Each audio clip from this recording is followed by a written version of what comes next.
हम्म। अब हम पढ़ेंगे critical angle and total internal reflection. Total internal reflection Hindi में बोलते हैं इसको क्रांतिक कोण, क्रांतिक कोण एवं पूर्ण आंतरिक परावर्तन। पूर्ण आंतरिक परावर्तन 10वीं का मोस्ट इम्पॉर्टेंट टॉपिक है, आंतरिक परावर्तन।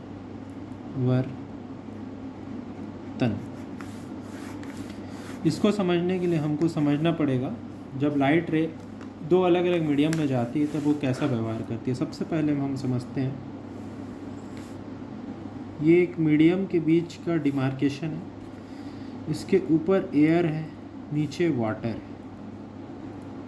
वाटर है मतलब ये रिलेटिवली डेंसर मीडियम है, एयर है मतलब रिलेटिवली रेयरर मीडियम है।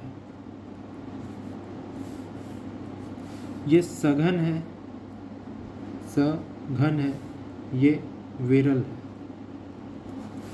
अब हम बीच में डालेंगे इसके नॉर्मल, नॉर्मल या फिर इसी को बोलते हैं अभिलंब, अभिलंब डालेंगे। अब इसमें दो स्थिति होगा, या तो लाइट रे वाटर से एयर में जाएगा या तो एयर से वाटर में जाएगा। अब सबसे पहले ये देखते हैं कि जब लाइट रे एयर से वाटर में जाता है मतलब विरल माध्यम से सघन माध्यम में जाएगा या रियरर से डेंस में जाएगा तो क्या होगा।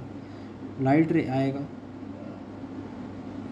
लाइट रे आता है और जब भी रियरर से डेंस में जाएगा तो वो नॉर्मल के पास आता है। ये नॉर्मल है या अभिलंब है, अभिलंब के पास आता है। मतलब ये वाला जो एंगल होगा आई और ये वाला एंगल होगा आर, तो एंगल आई ग्रेटर देन होगा एंगल आर के, क्योंकि एंगल कम हो जाता है नॉर्मल और ये वाला जो लाइट है ये वाला, इसको क्या बोलेंगे, ये है अपवर्तित किरण या फिर रिफ्रैक्टिंग लाइट या रे, जो बोलना है बोलो। और ये वाला जो है आ रहा है इसको क्या बोलेंगे, आपतित, आपतित या फिर इंसिडेंट रे। तो पहला कंडीशन ये होता है कि जब भी रेयरर मीडियम से डेंस मीडियम में आता है तो अभिलंब के पास आता है, मतलब एंगल कम हो जाता है। अब दूसरा स्थिति देखिए, दूसरा स्थिति ये होगा कि जब लाइट रे नीचे वाला डेंस है, ऊपर वाला रियरर है, ऊपर वाला रियरर मीडियम है, ठीक है। जब लाइट रे डेंस से इसमें जाएगा, रियरर में जाएगा, सघन से विरल में जाएगा, तब क्या होगा। अब ये डेंस से आ रहा है, ये वाला अब की बार आपतित किरण है या फिर इंसिडेंट रे है। अब ये अभिलंब से दूर हट जाएगा,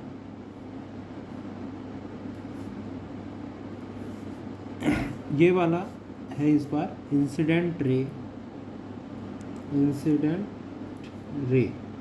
ये वाला है रिफ्रैक्टिंग रे, रिफ्रैक्टिंग रे या फिर अपवर्तित किरण।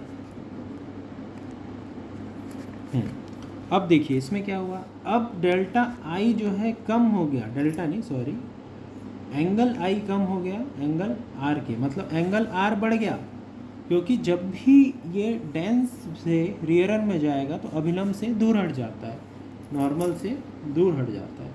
अब इसी के कॉन्सेप्ट पे आगे हम समझते हैं कि क्रांतिक कोण क्या होता है या फिर पूर्ण आंतरिक परावर्तन क्या होता है। अब देखिए मान के चलो मैं आई का वैल्यू और बढ़ा रहा हूँ, आई का वैल्यू और बढ़ा रहा हूँ।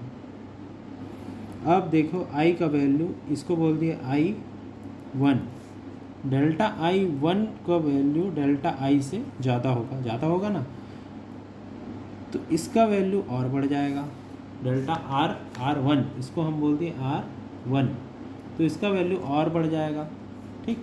उसी प्रकार जब हम इसको और बढ़ाएंगे तो इसका वैल्यू और ज़्यादा बढ़ जाएगा। एक समय आएगा एक वैल्यू पे, इसका वैल्यू बढ़ाने पे, आई का वैल्यू बढ़ाने पे ये इसके 90 डिग्री पे आ जाएगा। डेल्टा आर 90 डिग्री पे आएगा। तो जिस डिग्री पे डेल्टा आर जो है 90 डिग्री पे होता है, डेल्टा कोण आर, एंगल आर 90 डिग्री हो जाता है, उस समय जो एंगल आई की वैल्यू होती है उसी को बोलते हैं क्रिटिकल एंगल। उसी को क्या बोलते हैं? क्रिटिकल एंगल बोलते हैं। एंगल आर जब 90 डिग्री हो जाता है तो एंगल आई का वैल्यू उस समय क्रिटिकल एंगल होता है। अब इसके आगे भी अगर आप वैल्यू बढ़ाते हो, इसके आगे भी अगर आप वैल्यू बढ़ाते हो इसकी, तब ये रिफ्रैक्ट अपवर्तित होना छोड़ के वापस से उसी सरफेस पे आ जाता है, वापस से डेंस में आ जाएगा।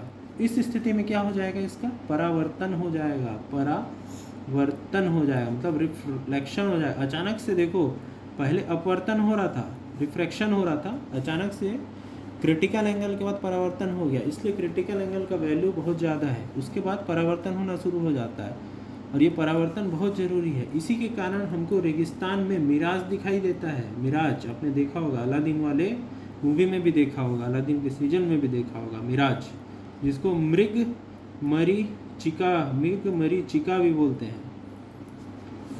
इसी के आधार पे हमारा ऑप्टिकल फाइबर भी इसी के आधार पे काम करता है। मतलब प्रकाश पूर्ण आंतरिक पर कई बार आप गाड़ी चलाते हो तो अचानक से दिख जाता है आपको, लाइट में बहुत सारा कुछ दिख जाएगा आपको, तो उसमें भी है बहुत सारा, इसका हमारे दैनिक जीवन में उपयोगी है।